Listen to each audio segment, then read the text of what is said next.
Isa sa mga pinakamalaking problema na kinakaharap natin ay ang global warming o ang pagtaas ng temperatura sa atmosfera at karagatan ng mundo at ang paglalabas ng sobrang carbon dioxide na labis nakakasira sa ating kalikasan.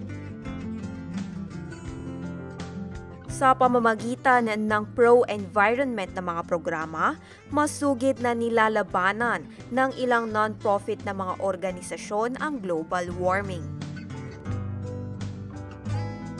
Pero meron ding mga kumpanyang kumikita habang sinasagip ang kalikasan. Tinatawag ang mga ito na green companies.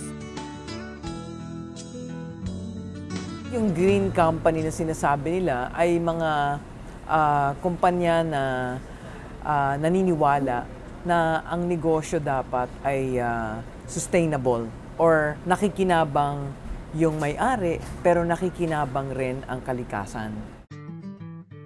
Para maging matagumpay ang isang eco-friendly na negosyo, dapat meron itong tatlong klaseng kita o profit. So ano yung triple bottom line?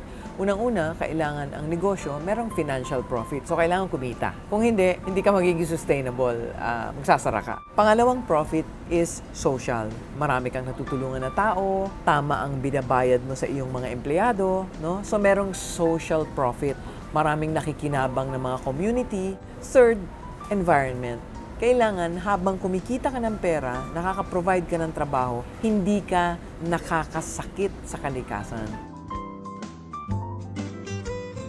Yung environment profit, ang sinasabi natin, unang-una, gusto natin na yung ating mga ginagawa, hindi nakakasira ng puno, hindi nakakaubos ng forest. So, ang ginagawa namin, yung mga kalangan ng iba, basura na, nagagawa pa naming bagay na magagamit pa.